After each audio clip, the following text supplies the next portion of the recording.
Hello and welcome to the second episode of Cultured Boys.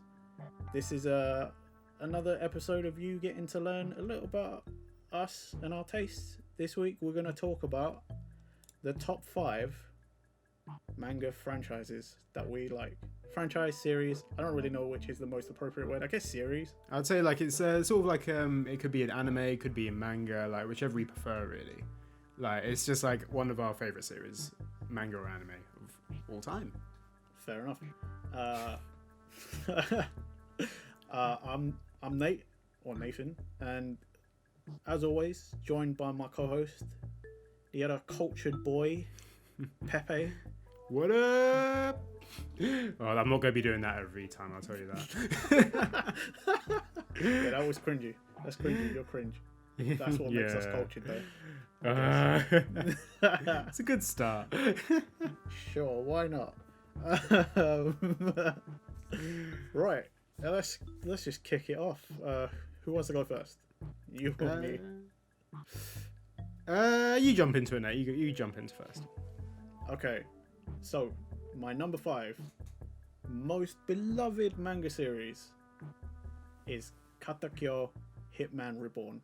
I thought about this a whole lot because we've read a lot of stuff, and I have enjoyed many different franchises or series, but I think about Hitman Reborn a lot for mostly an infamous reason, but generally it was a really good series overall.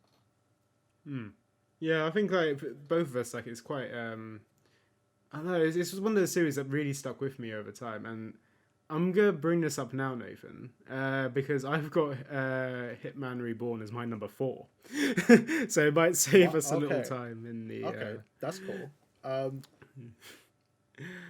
But sorry, carry on. Do you want to talk about your number 5 then? Because if Hitman Reborn's your number 4, then we can just talk about Hitman Reborn after your number 5, and then I'll go into my number 4. Okay, cool. So your number 5. Okay, so my number 5 manga and anime series of all time is Hunter x Hunter. So I see. I only really I've known about Hunter x Hunter for like years now, but I never actually watched it until maybe like 5 years ago, I think. Like and I didn't read the manga originally. I didn't watch the original series at all. I jumped into the 2011 series. It's like the latest one. Yeah, that's the latest one. Yeah, like because the manga it's on and off right now. Like Togashi's been on hiatus. Like he goes on the hiatus because of his illness. He does it like probably about every year or so. Like he does like a few chapters and then he goes off doing a hiatus again. But yeah, I'd say it's one of those things. I only watch the latest anime, and honestly, like I'd recommend it to anyone because it is just like it's so good. I can understand like at the start of it, like there might be some people that be like, I'm not sure if this is for me or not. But like give it like about 10 episodes in, and then you're like, Jesus Christ, this is like mad. Like, and it only gets like better from the characters in it. Like, there's the Phantom Troop, which are like the evil guys, and then like Gon, Killua, like there's a protagonist, the antagonist, those guys you don't know if they're evil or not. Like, they're sometimes good, they're sometimes evil. Like, sometimes they work with each other, and it's like it's absolutely nuts, man. Like, I don't want to give any spoilers at all in this thing. Good. Don't give away spoilers. I have only watched, I think, 10 episodes at most. So, mate, honestly, I think I've recommended this to you like about 20 times. I'll tell you the same thing I always tell you and everyone else who says, "Oh, watch this thing." It's on the list. I'll get to it eventually. Probably, I don't know, in the next 10 years. When everyone else has forgotten about it, that's when I'll jump on, because that's what I tend to do. I'm bad like that. I mean, Hunter's been going on for like years as well. I can't remember when it first started. I feel like it's like early 2000s. I feel like it was. Yeah, because they had the anime, like the first anime, and then obviously that ended, I think, just before the Chimera Ant arc. I think because Togashi was still publishing chapters at that point. but then like obviously he stops, and then I just trying to think, when did it start? 1998 it started. So bear that in mind. It's probably been going like a little bit longer than One Piece, longer than Naruto. But you'll find that it has less chapters just because of Togashi's very on and off hiatuses. But getting back to the point of the series, it is just like there's so much drama in it, and then you're on edge, and like there's about 100 and I think there's 150 episodes, probably more I think. But like, and it's a continuous one. It's not like it's a 24 episode series and then they stop. Like, it is just like so intense, man. Like you watch one episode, you're like, God, I need to watch the next one. Like, and there's characters in there which you get behind, and it's another one where they're not afraid to kill off characters as well.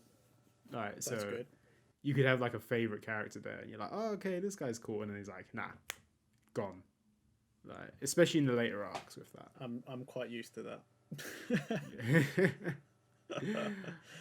Oh, Jojo. God damn.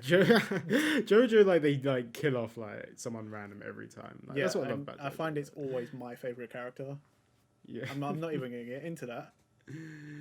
Oh man, but yeah, I'd say the thing is about Hunter x Hunter as well is that it is one of my favorite series, but like I'd only say that the anime really grips me.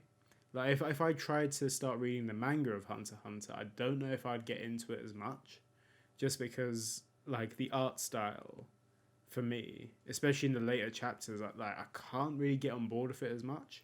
And it's like Hunter x Hunter as a series is very dialogue heavy, so like especially the later chapters when they're trying to explain certain powers like Nen, and that like it just gets so overwhelming. All the text boxes literally just get so overwhelming, and it's just like it's a lot of info to take in. It's a lot of info. Not that it's a bad thing. Maybe it's just me being lazy about text, but especially when reading. I'm with you. I'm with you on that. If a manga's got like too much writing, I just can't get behind it. Like there was I don't know if it's still going. I don't think it is. What was that one that came out last year?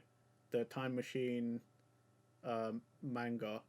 That was all text, pretty much. I don't know why that wasn't a light novel, but that was a new series that came out that had loads of text. I just couldn't get behind it. So I completely understand what you're saying.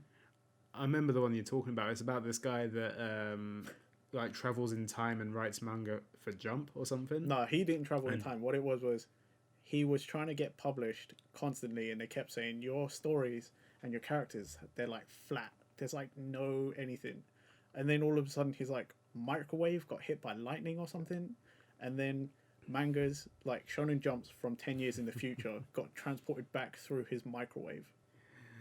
Yeah, I remember this series, and it didn't last very long. I think it lasted probably about 20 chapters. You know why? Because it was in Shonen Jump, and 3/4 of the thing was text, and every panel that had a drawing in it felt like it was just him at another angle, right?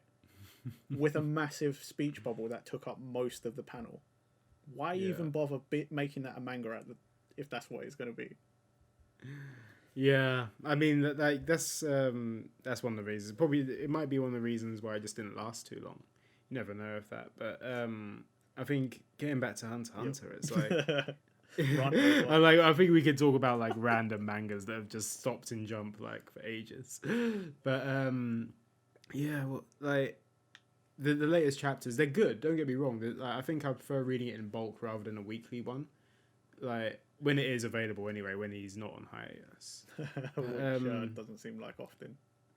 But yeah, so the manga of Hunter x Hunter, I don't rate it as much. I still rate it. It's good. Like if we were just going solely on the manga, it wouldn't be in my top 5. I'll tell you that 100%. Mm-hmm. Like that's why like when I originally was thinking about these top 5s.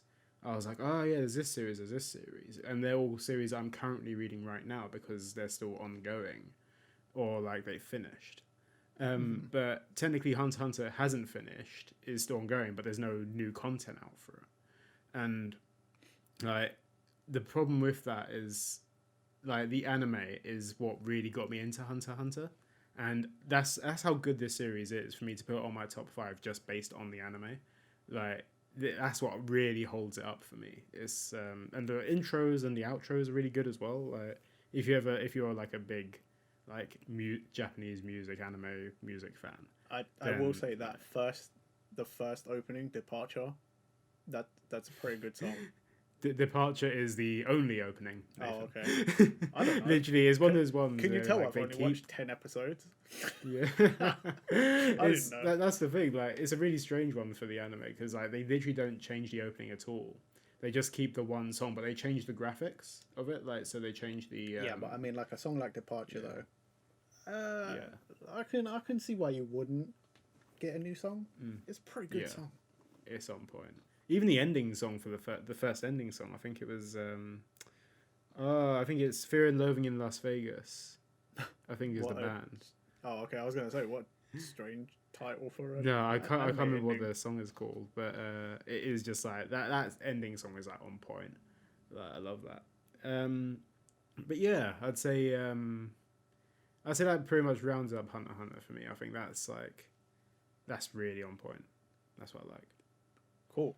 I would like to just throw out there that originally this was a manga series list. At least that's how we were pitching it to each other.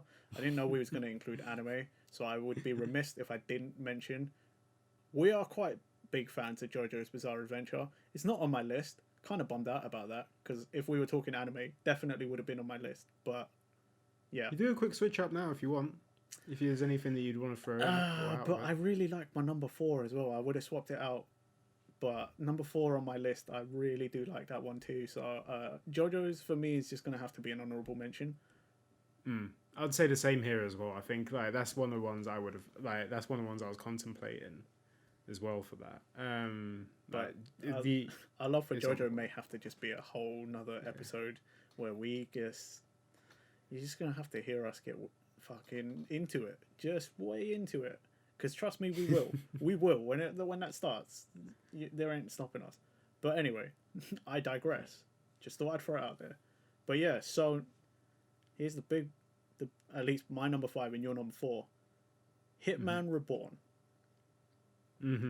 Okay, so what is it that like proper like got you into Hitman Reborn? So a little history. Pepe and I just started hanging out properly, like becoming good friends, right? I didn't really read manga before. I used to only really watch anime if it was on TV. Pepe lends me this book. And I'm like, what is this? There's a baby with a gun on the front. What is this? Didn't understand it, right? From the cover, you're like, okay, I guess Japan, sure. It starts off being a strange, like, gag manga, you know, like story of the week kind of thing. Almost like a Power Rangers kind of situation, you know, like quite predictable. Something comes up. A little baby with the gun shoots a regret bullet, or was it? Yeah, it's because basically what happens is basically Suna gets shot. And then he becomes his regretful self. He becomes a state of regret where, like, I didn't get to accomplish this in my life. Not just that, by the way. He essentially explodes out of himself, and is now a kid running around in his boxer shorts with a little flame coming out of his forehead, regretting some form of action he did not take, and that was quite a while, wasn't it? Like, I feel like it was quite a lot of the early stuff. I want to say at least 10 chapters, maybe, at most. I think which is at least 50 amount. Chapters, I think, where they regret stuff. No. Because I was looking back at it, like, because I was going to reread the series, and for a long time, Hitman Reborn was not 50 chapters. Just basically a comedy manga. And it... I think it must be 50. It's a high number. It's a lot. Because they had I remember it being a lot, but not 50. But anyway, so it's weird to recommend because this like comedy story of the week thing, like, it sort of works and it sort of doesn't. It's one of those where, like, you know, it's either your sense of humor or it's not. But all of a sudden it evolves, right? They introduce these other characters, And all of a sudden, it turns from this comedy thing to like your typical shonen. There's fights going on, and you know they talked before about Suna has to become the next boss of the Vongola family, the mafia family, right? And before it was all the regretful bullet stuff, like, haha, he's in his underpants and he's like doing all the things he regretted just then and there. Now it turns out this stuff is serious. There's other people fighting for this position, and whether you like it or not, you are the rightful chosen 10th head of the family. The 9th head of the family has specifically chosen you. And then he has to build his own little family, his own little team. And it's, I tell you, the fights are just cool. They're drawn really well, and each character's got their own like gimmick or like their own thing, and everything starts to snowball. Like you go from haha, little baby shot him in the forehead, now he's running around, to you've got Gokudera, who comes in, initially hates Suna, and is now his right hand man. Don't know why you've got a 16-year-old running around with dynamite, but there you go. That's his thing. Bear in mind, he changes his mind in this, like, that, oh, I'm going to be a right-hand man in the space of one chapter. Yeah. It's not even like it's an ongoing thing, like, oh, I'm your rival, but I'll get on board with you. It is literally like, oh, no, this guy's quite cool. Literally like that. He switches his mood, like, instantly. He does. But then, like, so you've got Gokudera, who does his, you know, who's dynamite and like ranged weapon. Well, I say ranged, but like he's a bit more ranged later on, isn't he? Like I think like at first, like in the first couple like battle chapters, he's throwing dynamite everywhere, and then when it gets into the later ones, that's where he becomes like a proper ranged fighter. Then you've got Yamamoto, who's a baseball star of the school, and they somehow trick him into being a swordsman. Do you remember back when they were like, here, have this special bat, and then every time he got way into it, swung it fast enough, it turned into a katana, and they tricked him essentially to join their family. He thought they were just like another like Sunday team or something. It's not even that. It's like kind of like, oh yeah, we're just playing this game with Reborn, and he really wants you to join in. And like Yamamoto's like, yeah, fine, let's do it. And like, it doesn't matter what context it is. Yamamoto's like, yeah, I'll join in. This is fun and games. He has no idea about any of the mafia stuff that's going on, and it is just like, yeah, it's great. It's great comedy. So, and then what? There's Lambo, who's another kid. He's supposed to be an assassin. He always wants to take out Reborn because Reborn's like the most well-known, most renowned assassin in the underground world. But Lambo's from another family and he's a complete nuisance. They send him to essentially just get rid of him. That's what it is. But like even Lambo has some cool moments, you know, like when he uses the 10 years bazooka. And his future That's like his speciality, isn't it? Yeah, because normal kid Lambo, you don't care until what was it, the fight with Zanzas' group, and then like, you're like, oh shit, this little baby, this kid who's normally annoying, you wouldn't care, like is getting beat real bad, and you don't know what's going to happen to him. And like it's just stuff like that. The fights are just so cool, and like it's like the group dynamic. Yeah, because he has like you've also got is it Chrome? I think it is. Yeah, well, I always like so basically all these guys become his guardians. Like it's all weather based as well. So he has the ring of.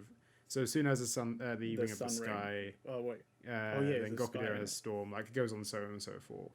And like all these guys like who are just like grouped together from this small comedy series end up being his gang. And like it's such a bunch of misfits as well. Like we didn't mention Hibari, by the way, because Hibari is my favorite character in that whole series. He is so badass, and he doesn't give a shit about anyone. He just wants to beat people up. Hibari is the most like reluctant member of the family. Like actual Hibari from like present day doesn't even technically realize he's in the family. He just sort of appears when it's convenient.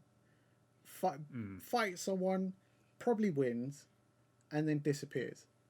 At no point do they ever really be like, he's part of the family, until you get into like the future arc. Yeah. In which case, I mean, there's kind of spoilers, but at this point, most of these series, at least the ones I'm going to talk about, are quite old. So Yeah. it's spoilers, but it's not. That's your fault, in a way, for not. It's your fault. Yeah, it is. I mean, blame like, the viewer. Like, Hitman Reborn we'll is. put like a spoiler warning at the start of this. I mean, you can do that if you want, but Hitman Reborn's been out for a while. Like, if you ain't read it, that's your it's fault. true, yeah. And a lot of the series I'm going to talk about, if you ain't read it or seen it by this point, that's your fault. Anyway. Yeah. So Hitman Reborn is... The reason I like it is because you see, like, the progression of Suna. And even when he's, like... He's always supposed to be this, like, lame kid who doesn't want to be the next boss. He always ends up becoming, like, super cool. And, like, it doesn't get any better than him getting the gloves, like everyone's like special weapon, you know, like, and everyone's box and the rings, and then Suna's like, oh, I got a pair of gloves, what's that about? And it turns out because Suna is like the first ever Vongola, and what's this thing called again, the attack, the X burner. That's it, X burner. Like, it's a cool friggin' move, and ever since Hitman Reborn, like, playing some of the like jump compilation, you know, like compilation games or roster games, Suna's always been one of my favorites because that move, X burner, is freaking cool. So good.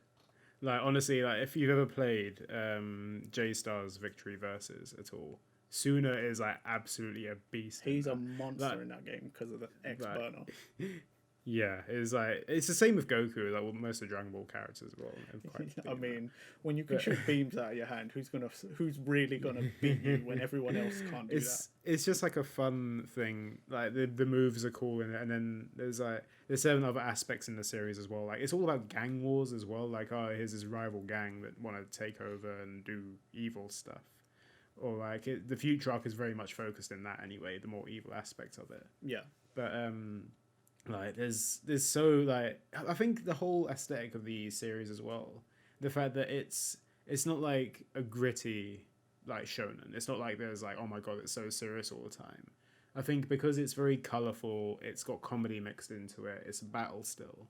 Like, that's what sort of really sells it for me. Like, that it's a bit lighthearted, but it's still a decent shonen battle manga. Yeah, I think you encompassed my feelings like perfectly with that statement as well. Like, it's very well balanced, and it's another one of those, the characters appear and are written well enough that you care. They don't always get a lot of backstory, but like when they do, you learn enough that you're like, okay, now I know why I need to care about this character. Yeah, I think, as you said, the character progression of like basically all of them as well, they all come so far like from the start to the end. Like, when you first see them, like, it is like there's a great like journey there, and I'd highly recommend anyone reading that series. I feel like, or watching it. The anime is good as well. It doesn't go the whole. It doesn't, like, if you watch the anime, it doesn't show you the whole arc of it. Like, if you want to get the full story of Hitman Reborn, you'll have to read the manga, because I think they finish the anime after the future arc, so you won't see any of the other bits. Okay, so they miss some cool stuff, but at the same time they don't get to. And I'm not going to start the run.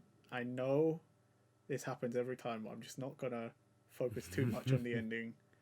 I will leave it at, it makes me mad, and that's it. I'm just not going to get into it, because this will become the entire episode, and we got other stuff to talk about, so I'm just not going to do it. Yeah, like, if you ever read the manga, or if you've read the manga, you know what we're talking about, and it's fair. Like, it's not the best ending, but the whole journey of the series is great to watch. Anyway, before I get too mad, my number 4. Yeah. Shaman King. Ooh, okay. Now, this is one where I would recommend both. Shaman King, my first exposure, was the anime that aired on Fox Kids way back in the day. And it's an amazing series. I read the manga, I want to say about maybe 5 or 6 years ago, like the whole way through. And it is still such a good series. If you Yeah. like your typical battle shonen manga, Shaman King has got a lot of it, and they're cool. The evolution of battles is amazing. You start off with characters just sort of using regular items or whatever and fusing their guardian spirit into that weapon, and they just envelop the weapon essentially to make a cool like spirit weapon. And then it like evolves and they become like megazords, like Power Rangers. Like you're they then join teams. That each shaman needs a team of like 3 to join the tournament, which happens once every 500 years. The Shaman King tournament. Whoever wins the tournament gets to shape the world for the next 500 years.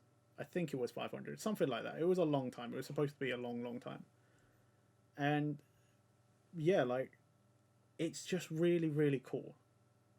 It's such an amazing premise to think like,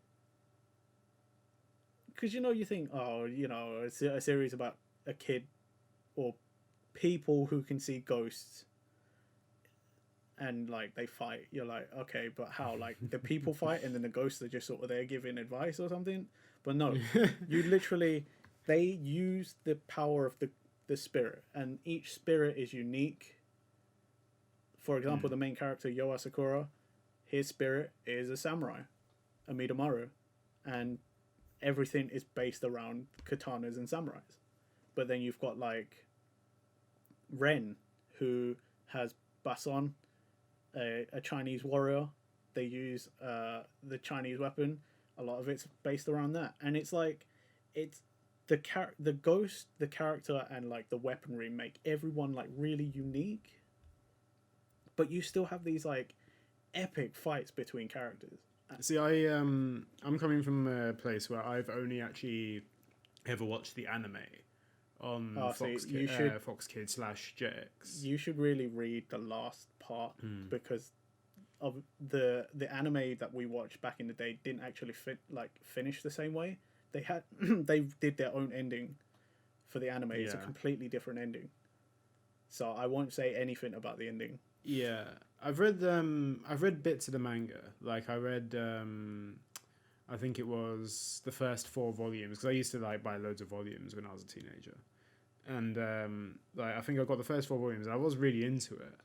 And I probably understood it a little bit more than when I watched the anime, because I watched the anime, but it was very on and off, and sometimes I'd miss a few episodes. Because back then it wasn't a streaming thing; you'd literally just watch it whenever it was on TV. Pretty much. But from what I do want to actually finish the series. But the way I'm gonna do that is hopefully through the new series that is coming out. Yes, we this year. Would be slipping up if we didn't mention that they are putting out a new anime, and it looks amazing so far. Yeah, the promos of it look like absolutely gorgeous, and I can't wait to actually jump into the series, 'cause I know it's good, but I just need to actually get into it again. And like this is a great way for me to actually relearn about the series and get back into that. So yeah, I can 100% see where you're coming from with this. Like, and that's the thing, you don't even know the real ending. Like, no, I don't. That's what's going to be so amazing for you, and like everyone else who was like you and only watched the anime when it was on TV back in the day. Like, there's a lot of the series you didn't know because it didn't go that far, or they cut it out because censorship and whatever. Oh, I can't wait for you to. I can't wait. But there's certain bits that I know of because I think there's certain characters as well that pop up in the series where they like literally they're like supposed to be they're framed as main characters, and I don't feel like they're actually in it for that long. Like I feel like they're just there like towards the end of the series. I could be wrong. As I said, I can't say that I've watched every single. I feel like you're talking about what's his face, like Lysander and that. Yeah, and possibly. The Iron Maiden. Yeah, is it him? Yeah, it might be. And, You're talking about there's the British kid with the green hair and the little like yeah, pendulum. him, and he has like a little. Who's the one that has the It's like a pointer. That's such a crap way of putting it. It's like a dowsing thing. Yeah, that's him. Yeah, I remember him. I remember certain characters like he's him somewhat important, but not really. I'd say he's somewhere between a secondary and main character. You know, like I guess he would be a secondary character. Like he's one of the important secondary characters. When he does turn up, he's got a reason to be there, but like normally he wouldn't appear, kind of thing. I had a couple Shaman King games actually. I had one on Game Boy Advance, but it's a knockoff. So my favorite one was a Shaman King Game Boy Advance game that was like Pokemon. It was like an RPG, and you could go around and recruit spirits and like fuse them to make better ones. It was cool. I can't remember what it was called. I know sounds like Persona. It literally was, but it was Shaman King, and I was totally down for more of that. By the way, it was really really cool. But there was another game on Game Boy that was like it was like a platformer, like a I had this an action platformer. That one was okay. It was not as cool. I couldn't get into it whatsoever, but you know what I'm like. I'm terrible with platformers. So like, well, if anyone doesn't know that, here you go. I'm absolutely terrible at platforms. Like anything like Mario or like side-scrolling sort of bits, I'm just awful at them. So, but I did have a PS2 Shaman King game. Oh, I never had one on like a home console. I only had the Game Boy Advance ones. It was really good, you know. I think if you look back at reviews now, people probably hate on it quite a bit. But like for me, playing it, I actually really enjoyed it.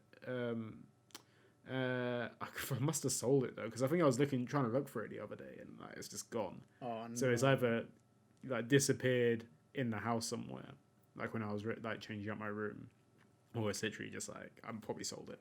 I think it's the latter. I think I've sold the game.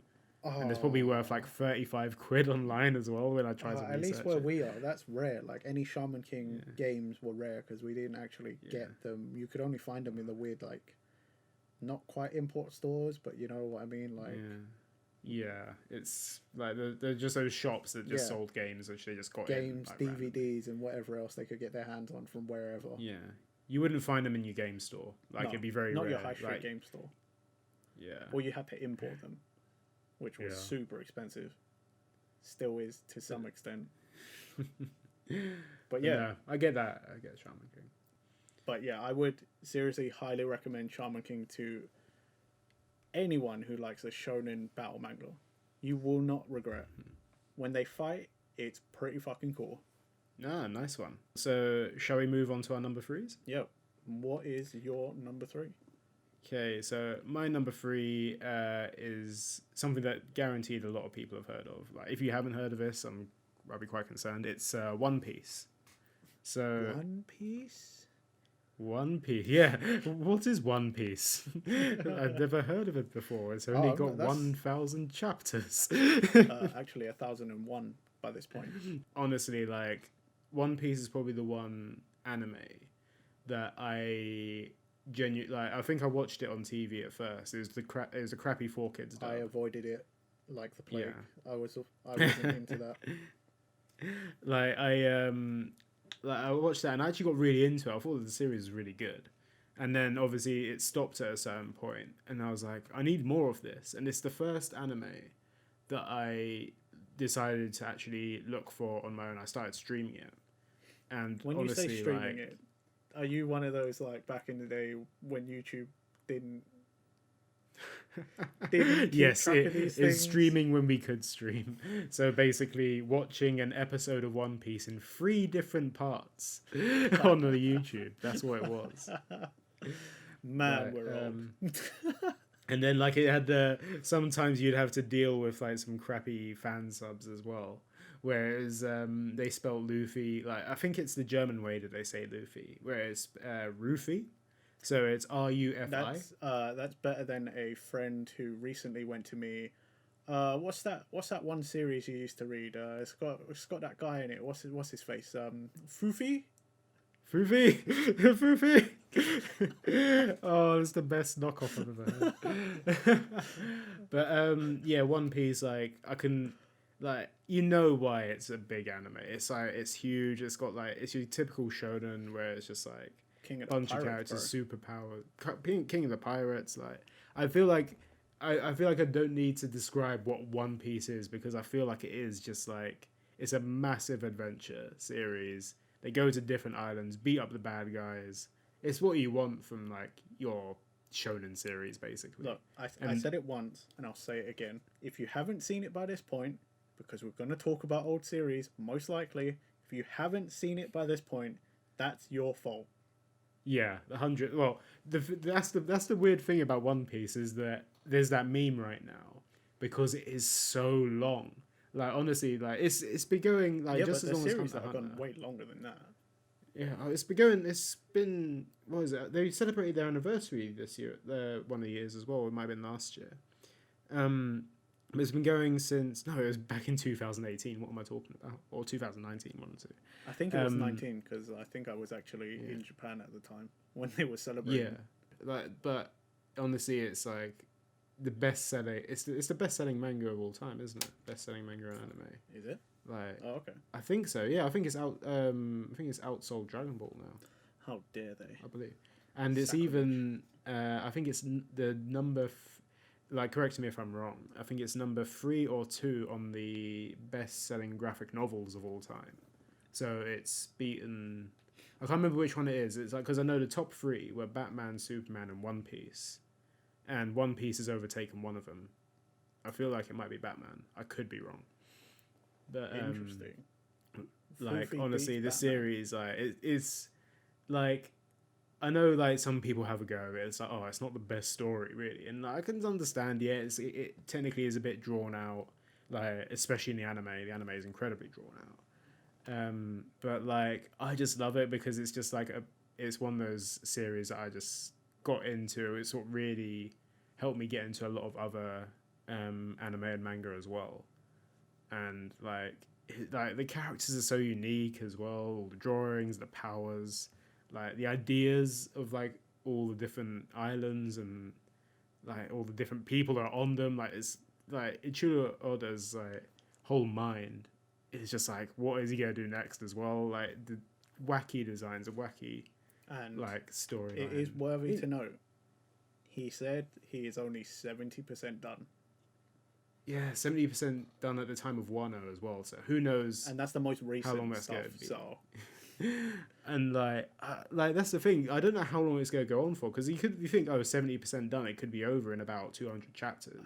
But you think about Wano. That's been going on for like what was it, 2 years or so? I feel longer. I think I read an interview that he did, and in that interview, he said he reckons it could go for another 10 years. The man is minted off it. To be fair, look, I feel like some of it like. He takes regular breaks as well. I think he takes a break once every 2 chapters. Look, when you've done 1,000 chapters, mostly weekly, I feel like you deserve it. Yeah, it's like, and it's like one continuous story as well. Like across the whole thing, there's like loads of side stories as well, where you might see like Shanks fighting like Whitebeard or like Blackbeard trying to destroy someone or whatever. But it's just one of those ones where. It's the whole big story. Like when you look at, I think it's Kochi Kame is the longest running series, like longest running manga and anime. Not anime. I think I don't know about the anime, but the manga went on for like, God, it must have been 30, 40 years. I think something like that. Fair. And like One Piece has been going for 20 odd, I believe, and it's just like, yeah, it's just one of those series that I've just loved since I was like. Teenager kid watching it on TV, and yeah, I just love it. You go into Japan and you see it everywhere as well. It's the most like over commercialized thing in Japan ever. It really is. You'll go to you go on like the subway and there's posters of it everywhere. Like there's I've seen when the coronavirus first came around, the Japanese voice actors all actually did a short animation. I think. Like they did a thing before the episode telling people to stay in their homes or something ridiculous like that. Hey man, like that's how big it was. If you ain't gonna listen to the Straw Hats, who are you gonna listen to? It's so true. It's like, oh yeah, you just want to hear Frankie saying, "Hey, stay inside, super." If It's like, Foofy D Monkey tells you to stay inside, you you bloody listen to Foofy D Monkey, yeah? oh mate, I could just I want to know what the character design for Foo D Monkey is as well. Do you know what? It's probably the typical like you take some like after the 2 year time skip when they come back and they're like, oh, the Straw Hats are here, and it was like those two guys just pretending, probably something like that, something It's real like 100% derp that. looking, and he probably has like an on his like straw hat. He probably has his name Foofy like stitched across it or something, and you're like, yeah, that sounds about right. There's I'm on the One Piece subreddit as well. There's an artist on there that's been like in the after two what you just described. Yeah. The knockoff Luffy. There's one Foofy, redditor yes. that's actually going through every single One Piece character and creating knockoff versions of them. Oh mate, And I would love to see Foofy. And his I'll have to fake find him. straw If I hats. can find him, I'll put a link in. I'll put a link in the description. But it's so brilliant. All his designs are great as well. But yeah, that's just it's not. I haven't gone into great detail, but how much detail could you go into for a series? That is You the really biggest? don't need to. It's one of the Yeah. best-selling series. It's one of the top shonens, and I've barely spoke about it, but like I feel like I don't need to. I'm also a fan of One Piece, and by this point, just go and start. If you're not into anime, try the manga. It's a lot shorter. Some of it dips story wise, but push through. Trust, it gets better, and like everything is ramping up really, really hard. And again, 70% through. Do you know what I mean? That's one thing as well. Like they've only really just. I think they've only just announced who the end boss is. Like, and that's like 1,000 chapters in. Dude, Like you don't even know who that guy is. You just seen the silhouette of him. It's Foofy. Oh yes, the one person Luffy's most afraid of. Yeah, you know, like in Legend of Zelda, where it's, at some point you fight Dark Link, is Luffy versus Foofy. Dear God. Okay, yeah, that. Nathan's just spoiled the ending of One Piece. That's what he's done. He's just ruined everything. You don't even need to watch One Piece now. He's ruined it. Yeah, I'll take my dividends now, Oda. If this actually happens, Nathan, you have to like contact Oda and be like, I deserve this. I've got video proof, evidence. Yeah. Here was check in the mail. Yeah, cheers, mate. Oh man, this is where we find out Nathan's uncle is actually Ichiro Oda. No, this is where you find out I'm typical. Ichiro Oda. Oh, Dun, dun, dun. Nani? Nani kore? Right. Oh right. Right, Nathan. What is your number 3 then?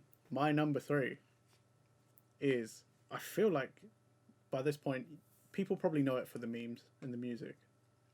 It is Initial D. The best drifting series. Some amazing artwork, by the way. A lot of the time you will see like the anime, but seriously, look at the manga. The guy goes into amazing detail when he is drawing speed lines and cars. It is amazing. But I do feel like the internet mostly knows it for Deja Vu and other Eurobeat and clips from the anime.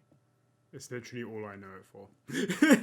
I know that you would absolutely love it, and I know, I think I actually got an Initial D toy way back in the day, but I didn't even know what it was. But I know Deja Vu. I know Running in the 90s. And it's not for everyone, because it is very. It actually can get quite technical when they talk. Like some of the characters are talking about oh, I bought this car and it's this model and this is the modifications. I've done it specifically so I'm perfect for the downhill toge of this mountain.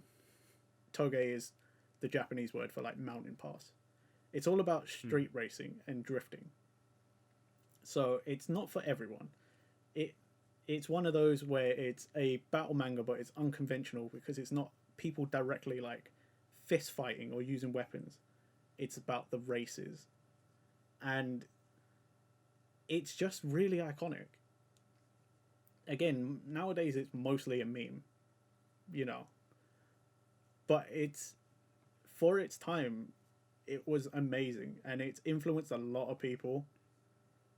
There's a lot, unfortunately, there's probably a lot of weebs out there who are like, I'm gonna go to Japan, I'm gonna live there, I'm gonna buy myself an AE86, which is the main character's car, and I'm gonna drift around delivering tofu on the mountains. Is that actually what it is about? Okay, so that's how it starts. The main character. Okay. I wasn't sure if you just made that No, up. no, just I literally haven't. The main character, Takumi, his family owns a tofu shop. And the reason he's so good at driving is because he lives in the Gunma prefecture, and the mountain, they changed the name. It's in real life, I believe it's Mount Haruna, but in the series it's called Mount Akina. And his dad was previously the Drift King, like the most renowned drifter in all of Japan. Everyone knew Bunta, right? His dad. His dad secretly was training Takumi to drive. He would send him off at the age of 14 early in the morning to deliver tofu from their shop to the hotel / onsen resort, like on the other side of the mountain. But Takumi learns to drive the car properly. This tuned AE86 that Bunta had been driving previously, by putting a cup of water in the car, in the cup holder, and telling him not to spill a drop. And basically he learns to drift because it's a lot of hairpin turns, like very tight corners. And over time Takumi learns how to put the car sideways going around corners so that the water doesn't spill. And like for a lot of people, that's like, if you've never seen anything but memes and stuff, that's probably what you know, is that I'll deliver tofu and I gotta drive and not spill water in the car. But that's literally like chapter 1. The rest of it is that Takumi doesn't like driving. He never liked it before. Like, he just did it because his dad made him do it for the family business.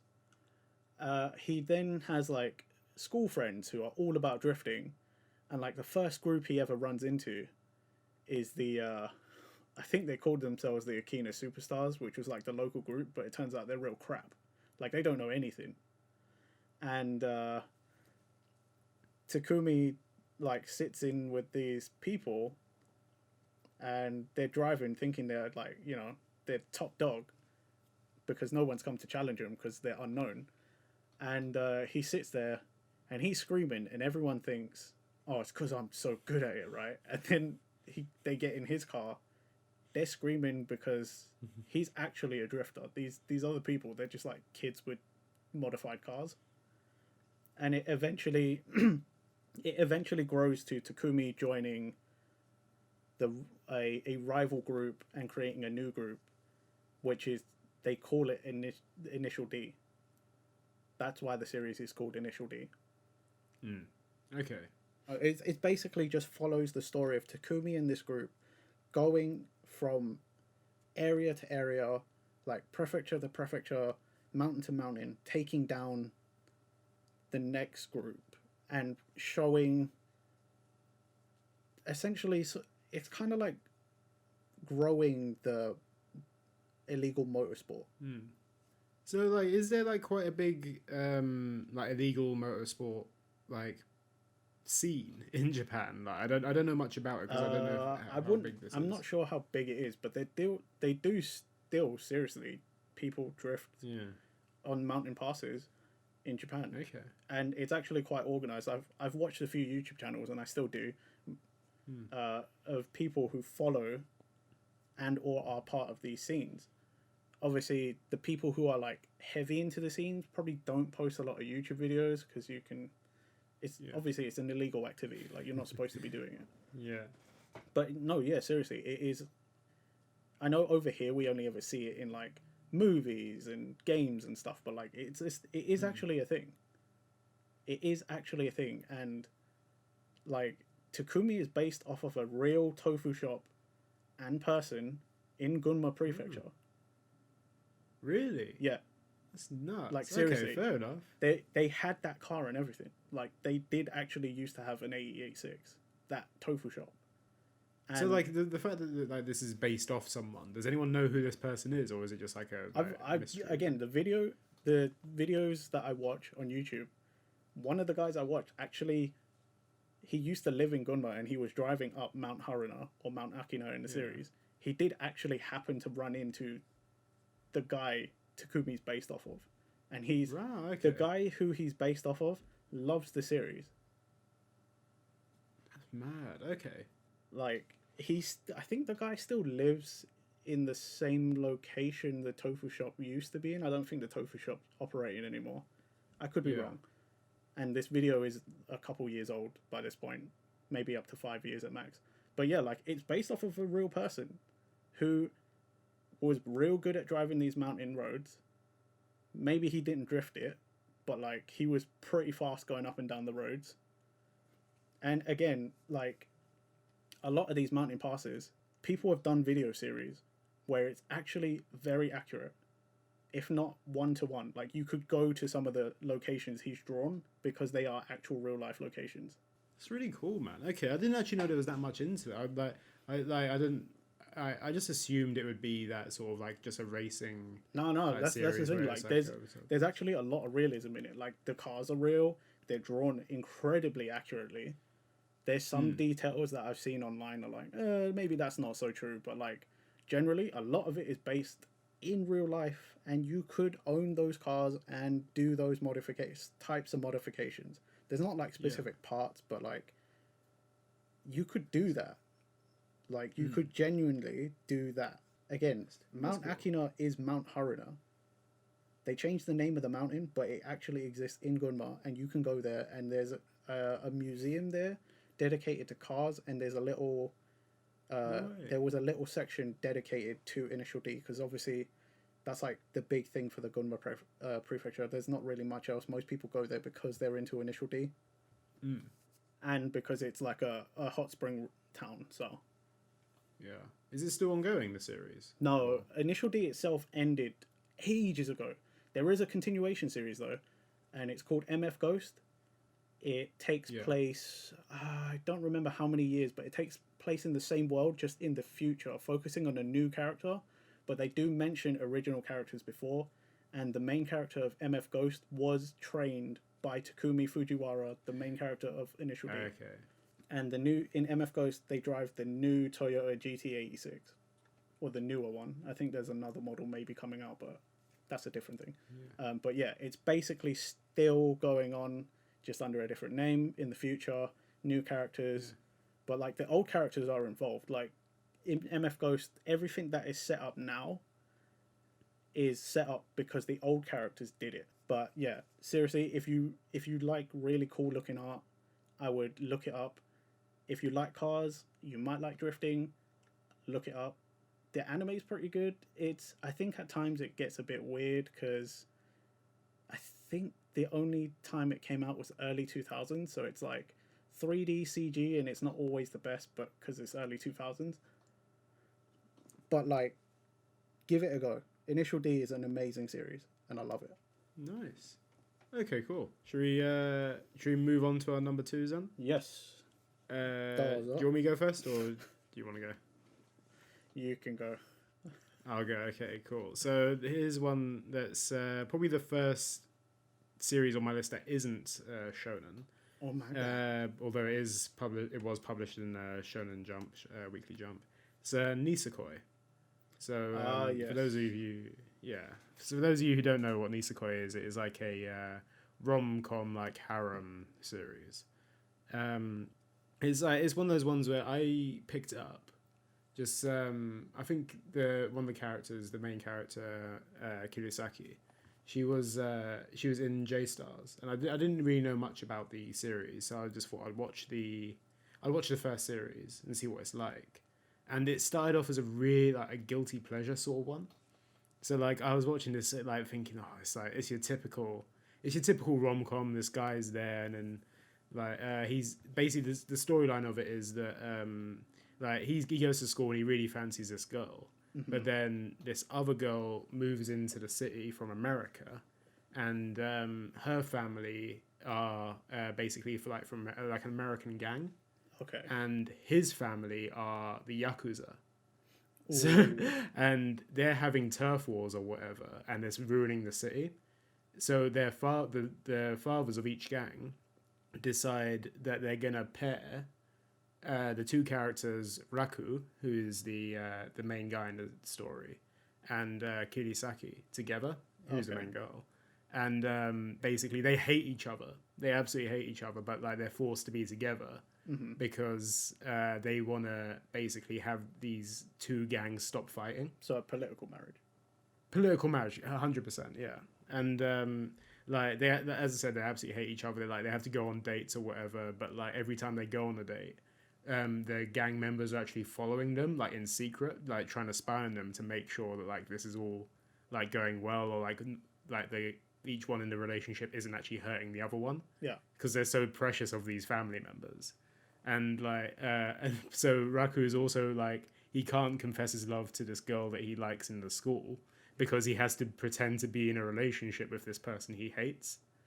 And it is like, it's a great series. Like, it's a great series. It's cheesy and it's like, it's the typical like one chapter story sort of thing where like they go on a date and it's like, oh, there's this drama, but then it gets resolved by the end of it. And then they add in like certain characters from like Raku's past or Kirisaki's past. And like it's a nice light-hearted like rom-com series. And it's just like, it's one of those ones I didn't expect to like whatsoever. But then I just got into it and I was like, man, this series is just like, it's so good. And then it's your typical, like, they hate each other at first, and then they start developing feelings for each other. But then he also still likes that girl that's at his school. And then there's all these other girls as well that come into it. Like, I don't know how else to describe it. Like, I know that people look at this series and they'll be like, nah, this has been done so many times before. There's like so many other series like this. What makes it different? Like, it's a harem sort of thing. And like, it's just, sometimes it just doesn't, it's not what needs to make it different. It's just like, it's just nice. It's chill. If you ever watch the anime, the animation in it's really cool as well. It's bright and colorful. Like, the music is like very like sort of, I don't know how to describe the music. It's it's like a poppy like sort of like bubblegumish sort of like music, but I'm not gonna get too much into that. I'm not gonna get bogged down. But the series, just for me, is just one of my all-time favorites. I don't know where it came from. That like, I'm not exactly a person that's like, I love all these rom-coms. I'm more definitely a shonen fan or a slice of life like series fan. But I just got into this out of nowhere, and I was like, this is quite good. Like, the comedy in it's great. I like that. And the one thing about Nisekoi is that if you're a fan of it, you always have your best girl. Basically. Oh, here we go, waifu talk. Yeah. This is like total like otaku weeb thing going on right now. Like, he's gonna start everyone, a waifu war. It's a waifu war. That's the best way to put it. It's for me, like, watching the series, I was always like, I wanted him to get with Kirisaki. Until it's so weird describing this. We've been just talking about all these battle mangas and these racing on these hard epic things. Then I'm just like, I want these two people to be together. I ship them. Variety is the slice of life, right? Which is ironic because I actually personally don't like slice of life. That's why I haven't had much input. But I don't see why you like what you like, man. You know what I mean? Like, and it's good to have a variety of genres and series to put in there, because you never know, someone might listen to you and go and be like, yo, he was right, this is a really good series. I can't say exactly what makes this so much more stand out for me, like in terms of like the similar type of series with it. Like, I think it's just one of those ones that I just liked from the moment I watched it. Like, sometimes you are just like, oh, this is appealing. I like some things this. click and some things don't. Exactly. It's I hard can't to even explain explain stuff. it why. Yeah. But I think the series ended sometime in 2016 or 17, I believe. But like for me, it was just it's one of those ones that there's a period in Weekly Jump as well where like every series that was in the magazine, I'd read it, and like regardless of what it was, and like that was like it was Shokugeki no Soma, Haikyuu, Ooh, Kuroko no Basket. yeah, that was quite a golden Like, age of Shonen Jump. Assassination Classroom is going on, Toriko is going on, like All these series that didn't make our Bleach. lists. Literally, there's so many honorable mentions I can mention before. Oh, believe me, we could yeah. probably talk forever about honorable mentions because it's basically everything else that isn't on the list. Yeah, but yeah, it's just one of those series like that. I got into it through the anime, and I think the anime is brilliant. I love the anime, and the manga is also like spectacular as well. Like from my point of view. So if you ever wanted to get into the series, I think you could start off with either. Just be aware that the second series, there's only 12 episodes compared to the first like 24 episodes. So watching it, you don't even get close to where the ending is.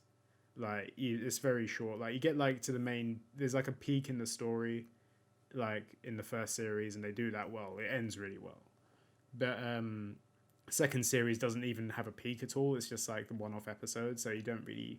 It's kind of a letdown compared to the first, but yeah, I'd recommend the series if you're into that sort of rom-com genre. Like it's just like heartwarming, man. I would suggest, even if you're not into that kind of thing, give it a go anyway. It might be the one to change your mind. You never know. Exactly. That's the thing. I watched it like going with no expectations whatsoever. I was like, I don't usually do this stuff, and I enjoyed it, man. Like I've watched a few other things after that. For me, it doesn't hit as well, or like otherwise they would have made the list.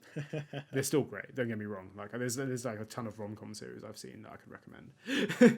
But yeah, I'd say check it out if you're into it. Like that sort of thing. Wasn't expecting that. I'm gonna be honest. You know, No. man, it's like that's the one thing I have. Like I'll go on about J Star's Victory VS for ages, just because it was like one of my favorite Jump games, and Kirisaki is one of the support characters in it, so I always choose her.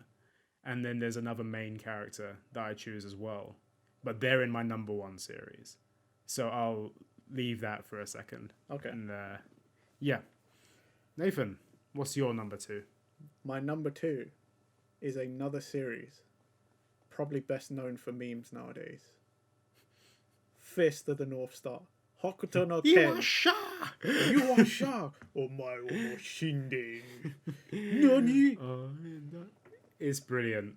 Yeah, you've chosen two great meme picks. It's second and third. The thing is, as fans of the series, the only thing I can really appreciate about memes of Initial D and Fist of the North Star is that it gains exposure for old series, and maybe one day we'll get a recreation or something, right? Fist of the North Star is the battle manga, I feel like. You want to see like martial arts, made up martial arts that is ultra destructive and violent. Fist of the North Star is your one. The main character, Kenshiro, you've seen from the memes, he knows a style called Hokuto Shinken, which is specifically designed to destroy someone from the inside. Typically, they end up blowing up. They swell up and they explode. Okay? Then there's the other side of it, where there's the, 100-something schools of Nantos, which then is like each one is a different Nanto style, and Nanto is supposed to destroy you from the outside. Typically, it's people using their martial arts and then you get slashed up from the outside.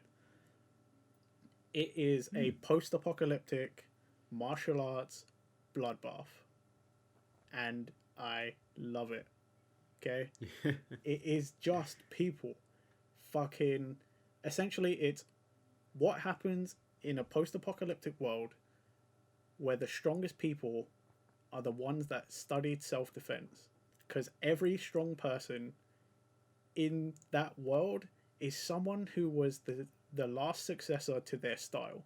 And it's basically all these people, all, and I won't say specifically just Nanto, because it's like a story thing as well, that Kenshiro is the 64th successor to Hokuto Shinken, but he was one of 4 pupils to study it. But Hokuto Shinken is only allowed 1 successor, so he has to kill his brothers in arms, like, because that's the way of the style and the school. But because nukes were set off, all the Nanto users, a lot of them have gone nuts, and they're now like the local warlord. And Nanto, the 100 schools of Nanto are always destined to fight, but they're supposed to be balanced out by Hokuto Shinken, like the final star of the Big Dipper. It's like a lot of elements are like mashed together to make it like really important. But what it comes down to is Kenshiro is supposed to go and beat the shit out of everyone. Like he is the judge, jury, and executioner. He is the justice of the world, and everyone who is not just is gonna die. It's one of those series that is incredibly iconic, like for what it is. It literally is. It is shonen. It's, to me, it, besides like certain other series that have some of the other shonen tropes, Fist of the North Star is one of the most iconic shonen to exist, as far as I can think. No, I agree. I think it's one of those ones that I feel in the West it probably doesn't feel like it gets as much like attention on it. That's because in the West we didn't actually see it until I think around the late 70s, 80s, and then it died off. So for a lot of us, we've never ever really heard about it. We've had some games come out over here. We had 2 Dynasty Warrior style ones, Ken's Rage 1, Ken's Rage 2, both pretty good. And then most recently the Yakuza style one that came out a few years back. The only thing is it's hard to recommend to someone to get into the series because it's really only the manga, because the anime, I believe the newest animes that came out were like OVAs, so they don't even follow like the main story as far as I know. The only anime that exists is like the really old one from the 80s, so it's questionable. I can imagine it's one of those series that eventually might get picked up by Netflix, because honestly, I would love it. I would love a new anime, right? The only thing is, a series like Fist of the North Star can't exist in a popular capacity nowadays because it is way too violent, just way too violent.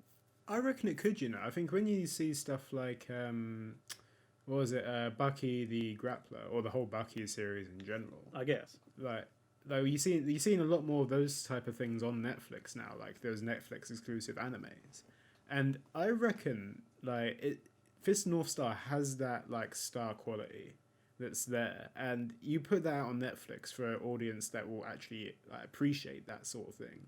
It has the platform for it. I reckon it could do sick if they ever did decide to do that. Look, trust me, I would love it. I would totally love that. But the only other way I can advise people to get into the series is there's a gacha mobile app. I used to play it.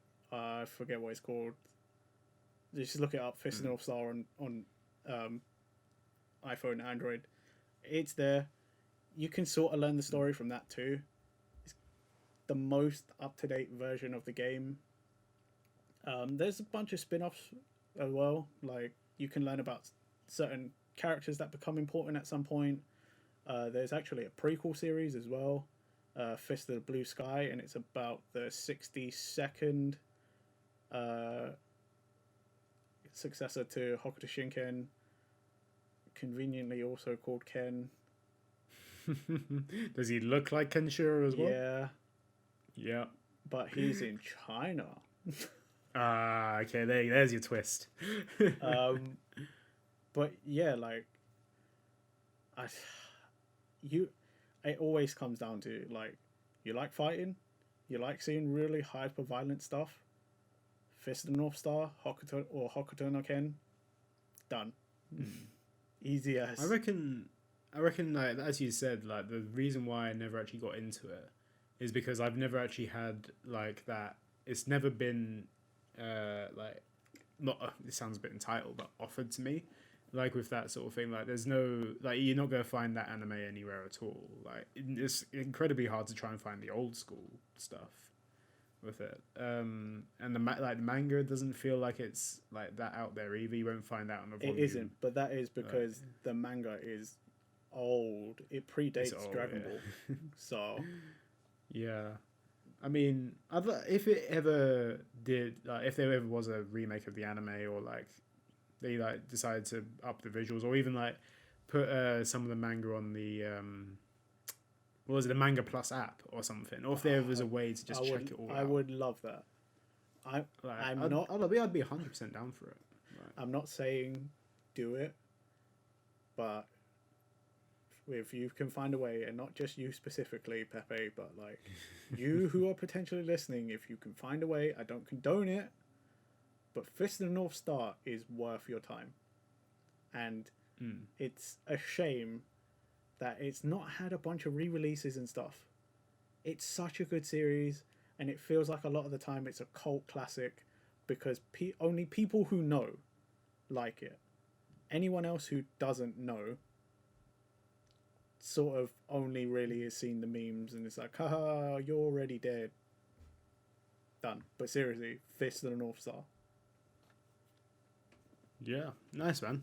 I'd like, if there's ever a platform out, I'll check it out for sure. And I guess, as Nathan said, if you can find a way, try and like Do it. try and find it. But do it. Obviously, the original sources, if you can find a way to access those, please support try the and get official that as release. well. Support the official release. There we go. That's the one. But yeah, I remember playing a few like Fist North Star games when they were on like Xbox and that. But I mean, that's as far as I know about. They've been loads of like Fist of the North Star typically used to be 2D fighters way back when. There were loads of them. So it's had a fairly extensive like game history, but nowadays it's left to a gacha app, and if you're in Japan, pachinko machines. Lovely end to a brilliant series. Nice. So, before we move on to our number ones, Nathan, is there any honourable mentions you'd like to bring up? I think like there's enough series for us to go on for a bit, but I reckon we can give like 5 minutes just to talk about any honourable mentions. Jeez. I would like to bring up. I did have it on the list before, but I realized I like it, but not as much as some of these. I did really like Naruto. Naruto is a classic, isn't it? It's not in my top 5, but it probably would be in my top 10. Naruto is a classic. I mean, let's face it, who doesn't like ninjas? And it's not just ninjas, it's like fantastical ninjas with all sorts of crazy powers. And, you know, I was just the right age to be stupid enough to run around pretending like I could do a Rasengan Did you do the Naruto run? Did you do the Naruto run? Yeah, probably at some Everyone's done the Naruto one, Nathan. It's fine. Everyone's done it at some point. It's nothing to be ashamed of. We've all thought, hey, it makes us more aerodynamic. I don't think it does. But yeah, I mean, Naruto and I mean the other being Bleach. It wasn't great at the end, but Bleach was still pretty good. And I'm looking forward to the anime when it comes out, the latest one, just because I can get a bit more of an understanding of it, because it's a good series. It's a really good series. It was, but I would love to see more of Burn the Witch, which is or not exactly a sequel, but it's like another story set in the Bleach world, set in the West, well, London specifically. Like it's Bleach is like the eastern branch of the underworld or the afterlife, and Burn the Witch being another series from the creator.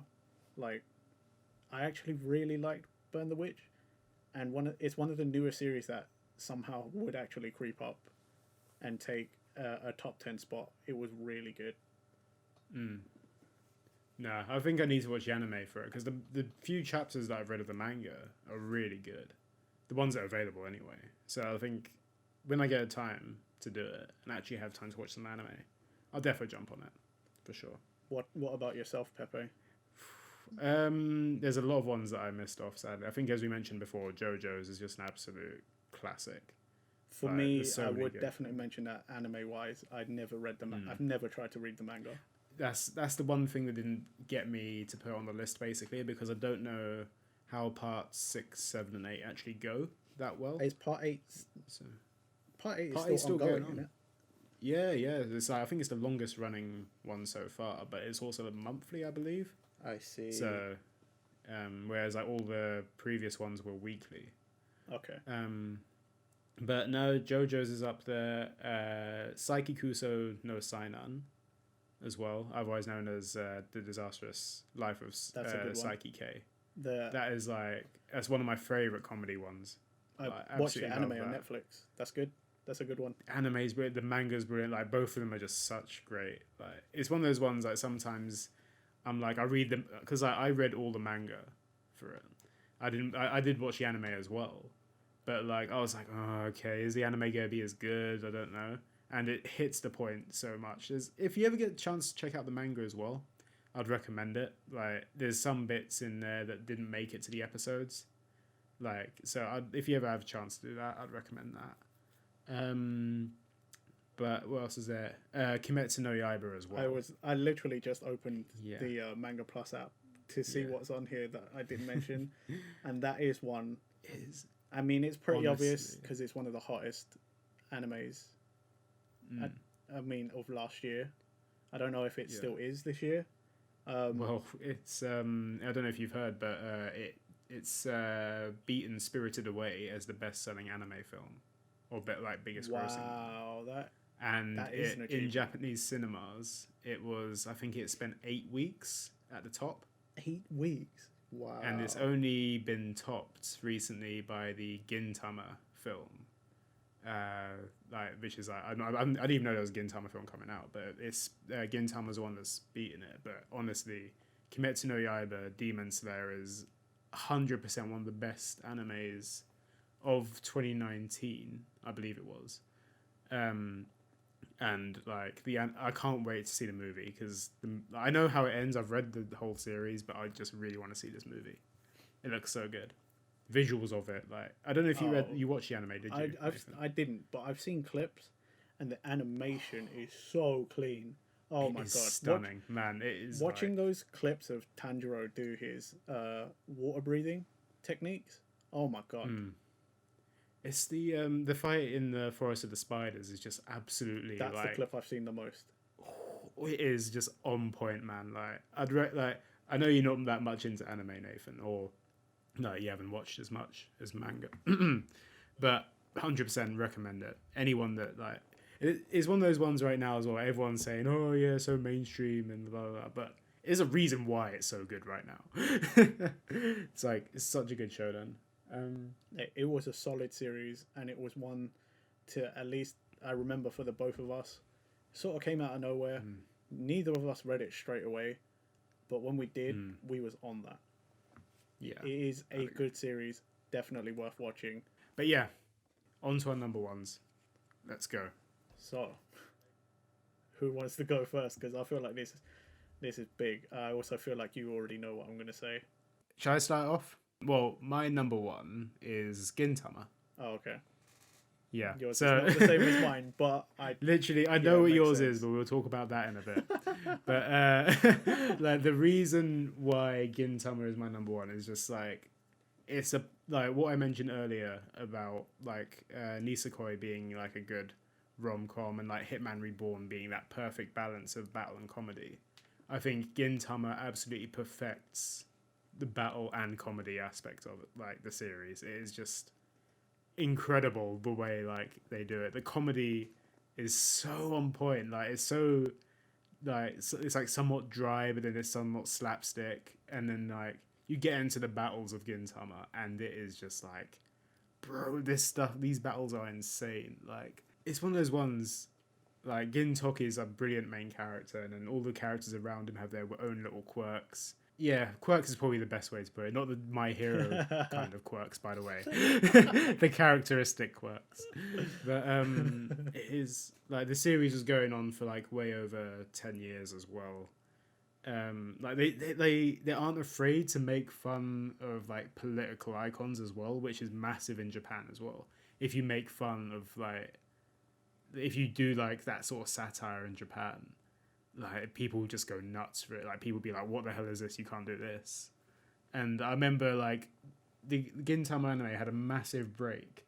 I don't know if you remember this, Nathan. Like it was a few years back where there was that Japanese politician that literally broke down in tears. Yeah, and like, I do remember. Like he was like, he was so the sorry. biggest meme for ages. Like the first episode of Gintama when it came back, they introed with that scene. Like they basically parodied the whole bit, and then it was just like, what? I can't believe they'd done that. And like it was huge, but it was like it wasn't related to the manga at all either. Like there wasn't anything about that.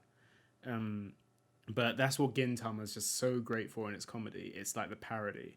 Like any popular manga that's out there, like Bleach, Naruto, One Piece, Dragon Ball, like Gintama's parodied it on some level, and the parodies are just so on point as well.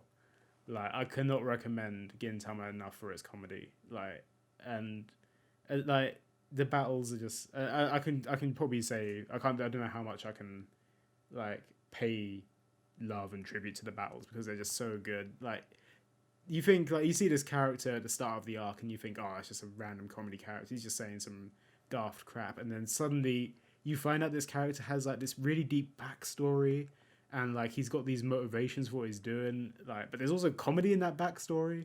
It's like it is just nuts how well it's done, and like there's a reason why it's my number one series. It's so good.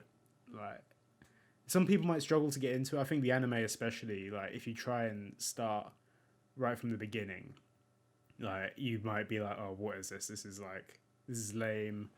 Like the first two episodes aren't great. I'm gonna admit that straight off the bat. The first two Gintama episodes aren't the best because it's a weird way they structure it. But the manga, if you ever like get into the Gintama through the manga, it's great like that. The satire, comedy, I literally feel like I'm repeating myself with this, but it's just I should finish that series. I think once you get into it, Nathan, it's like I haven't read. I stopped reading it. I think after you ran out of volumes. That was back when you used to like that was when you used to lend me the actual like books, and I only read as much as you had. And then I never read any more than that, so I don't even remember. I'd probably have to start again. I don't remember where I read to.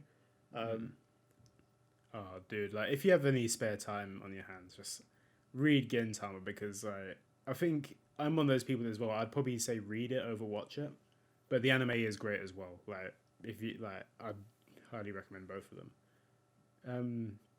Yeah, it's just I don't even know what to say about it anymore. That's how touched I am by Gintama. It's like such a good series, man. I'd recommend it to anyone, but it's not. I realize it's not. Maybe not everyone's cup of tea, but yeah. Hey man, I feel like we've had a fair few like that, and that's again, like we said before, it's good to have variety.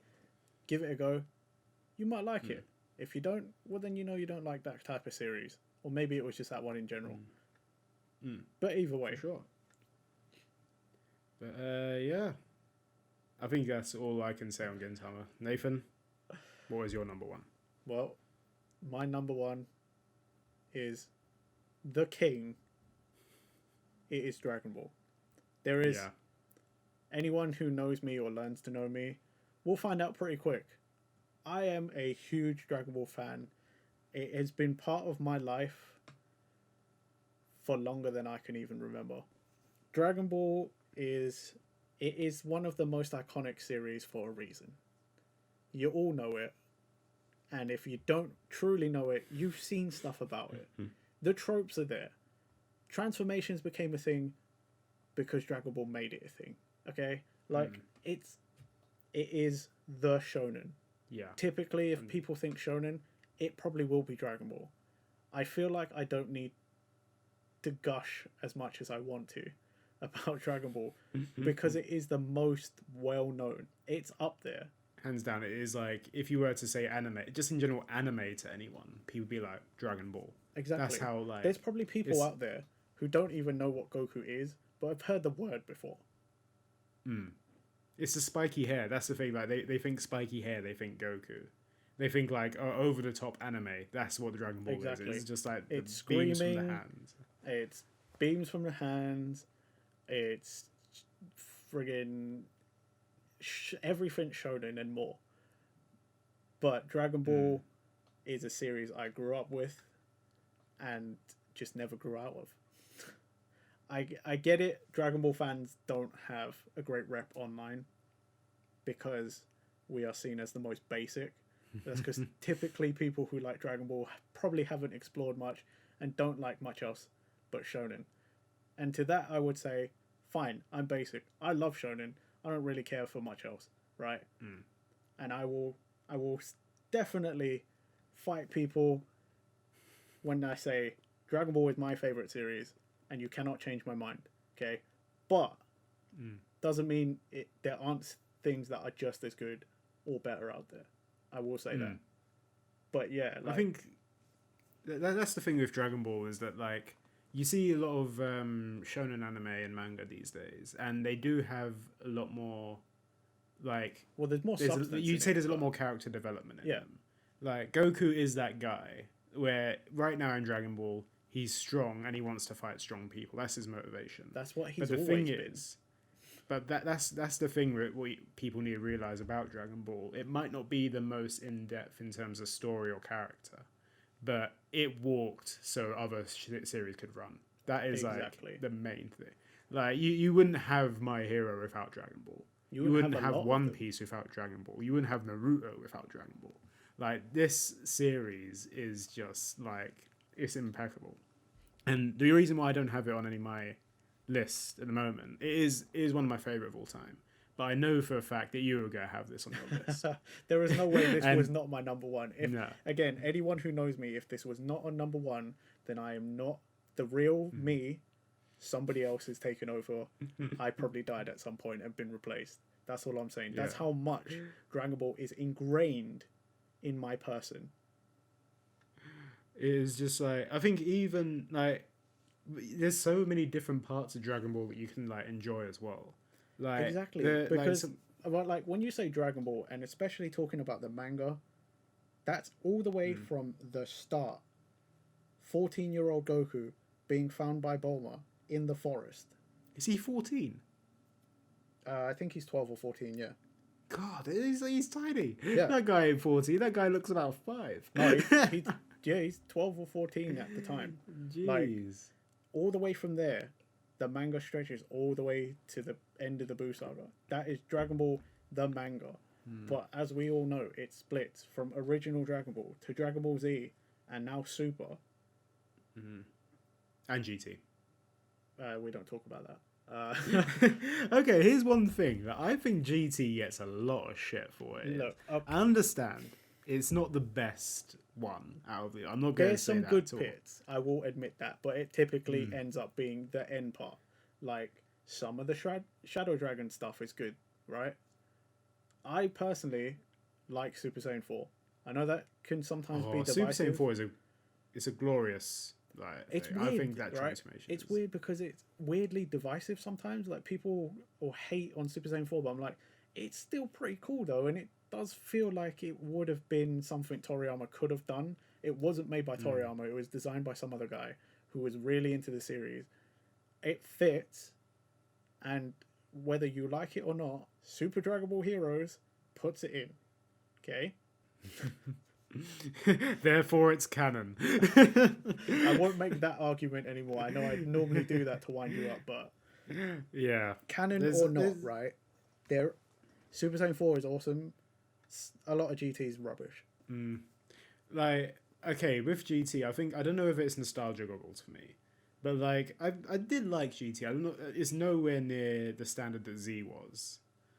But like there are certain bits with like the baby stuff. Like it weren't bad, but I don't think it was that bad. I think when it gets to the Shadow Dragon bit, that's the bit that kind of annoys me a little bit. Again, and even the Super 17 stuff is a bit questionable. There are some things in GT that are good. You could cherry pick parts, right? And those parts are typically the ones that when new Dragon Ball media comes out, like a new game or something, those parts tend to appear because those are the parts most liked or like the best bits. So like you said, it's typically baby or like baby Vegeta, sorry. Yeah. It's typically the Shadow Dragons, the Ice one, the Fire one, and Omega Shenron. Omega Shenron, yeah. And then Super Saiyan 4, Goku, Vegeta, and Gogeta. Those typically are the GT things that come out. And Pan. I don't understand why Pan is such a regular, unimpressive character, but okay. But then you have adult Trunks as well. Oh, yay. Yay. I like it. It's like they knew that, like, oh, we got to get a selling point from Z. So let's add in, like, because everyone, like, I know you don't like him. Look, it's overrated. And I'm just going to throw it out there. Hot take. Future Trunks fucking sucks. Okay? People only like him because his entrance was cool. Like, it was amazing, right? Goku just struggled to beat Frieza, right?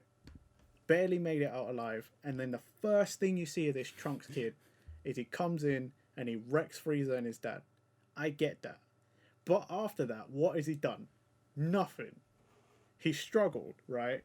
He bulked up and went to Super Saiyan Grade 2, which is the bulky form, sort of beats Cell up, waves his arms around and does burning attack, which, why is that a thing? Just do the attack. Or, what is it? His ultimate attack that everyone seems to love, but is highly impractical. Heat Dome, where he throws someone in the air and hopes they don't move so he can shoot them in the air with an enemy. It's stupid. He's stupid. You're all wrong. Okay? He's not that great. The next time you see him is in Super, where he comes back for more help. He's not that good. For the record, for everyone, I don't mind Super Trunks. Or, well, actually, no, I don't like Super Trunks. Super Trunks sucks. But, like, I like Trunks. He's alright. Look, I wouldn't say he's my favourite. He's not my favourite by far, but, like, I'm just saying, you can like who you like, but don't come to me and say he was the coolest, best character ever, because he really isn't.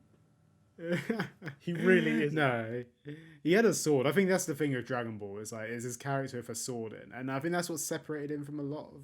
And then he never used it again after that, though. So, but again, it's just the fact that people tend to go, "Oh, Trunks was the coolest, best character." He really isn't. Okay, don't come to me with that shit. Fair enough. I think that's definitely a conversation to explore in another video. It doesn't even need to be. I've said my piece. You'll never touch this subject again. Oh, we can, but I'll just say the same thing. That is exactly it. He's overrated. That's all I'm saying. But in Dragon Ball in general, like as you said, it's the iconic shonen series, and like even Super's great. I love Super the anime. That was quite, I think it had like some questionable bits looking back at it. I think I overlook a lot of things in Super because it's the love of the series that makes me ignore things that would otherwise make me question my love. But in general, Super's had some cool ideas. It's clearly showing at times the sort of struggle between, well, Toriyama's sort of there, but then this other guy Toyotaro is supposed to be the one doing it, but then Toei wants to be and Shueisha want to be like involved, and you can, it's a kind of like, you know, like you can feel like there's just too many hands going in, you know, like there's too many people involved. Yeah. So there's just too many opinions and probably like differing factors, and it just needs to be cut back a bit. And I know they've been sorting it. I've seen things, or like I've heard things from like some Dragon Ball YouTuber videos that I've watched and stuff. Like there is a dynamic shift in the background. Like Toyotaro is supposed to take a bigger role in it now, so it might feel a little more centralized. Like there's actually like one person's story being told, rather than like several people, like a almost made by committee kind of thing. But I mean, Super's had some cool transformations. They really feel like they're struggling to like up the ante though. I think in terms of transformations, I feel like nothing can really beat those Super Saiyan ones from Z. And it, like, even like Super Saiyan God and Super Saiyan Blue, I don't think they have that same epicness to them. But that's as you did have in Z. If you really think about it, it's because we've seen it before in almost the exact same order, right? Yeah. It's Kaioken and Super Saiyan God. They're both red. His hair hasn't changed. Like, I mean, even Ultra Instinct, to be fair, like, I don't really feel like Ultra Instinct really has that sort of hype feel to me. I feel like the whole series in general, the way it conducts itself, the way like you see the battles in Super, I think it's perfect. I think it's great. But I just don't feel like the transformations have that epicness to them anymore, because as you said, we've seen Goku transform a million times. What makes it this much different? I think it's also the urgency, right? Because it doesn't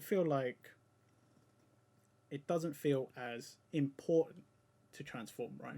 Because like something like Ultra Instinct, I feel like they brought out too early. It's supposed to be this, at least for mortals, this unobtainable thing, this magical, once in a lifetime kind of thing for mortals and lower gods, right?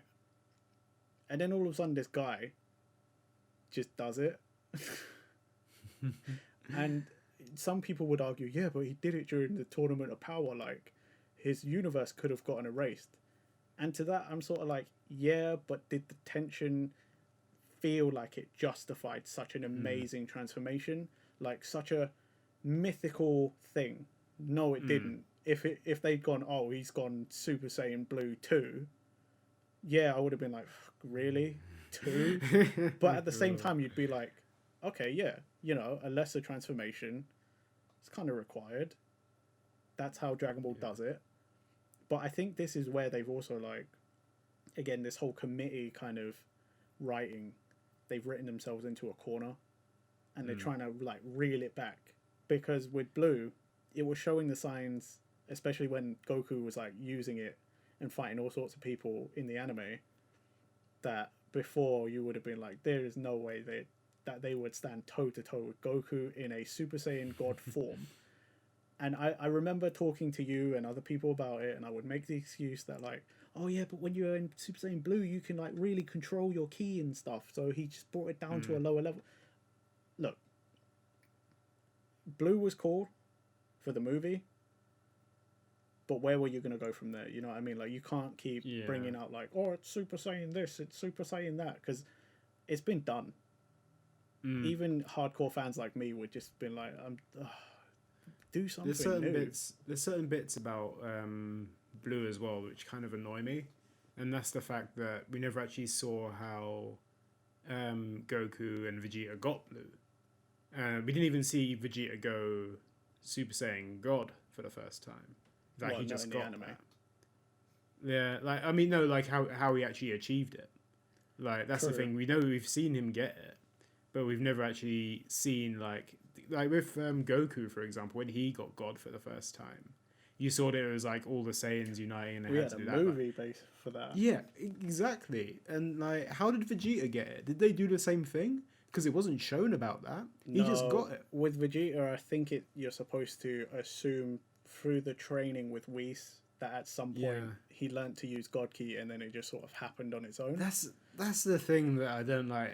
I like to know how these characters got this sort of thing.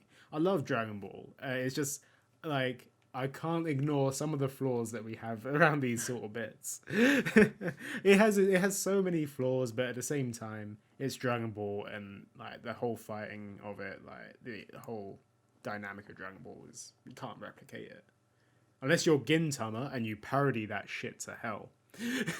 Yeah, there's that. But yeah. Yeah, I don't think there's any more I can say. Much like when you were talking about One Piece, like it's just so well known. If you haven't got into it, just do it.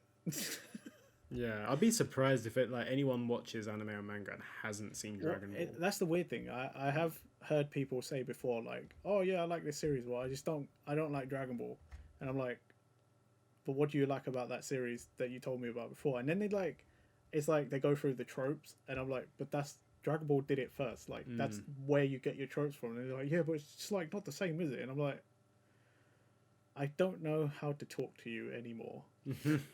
I just don't think we're ever gonna have a good conversation anymore. You know what I mean? Like, but yeah, Dragon Ball is iconic for a reason.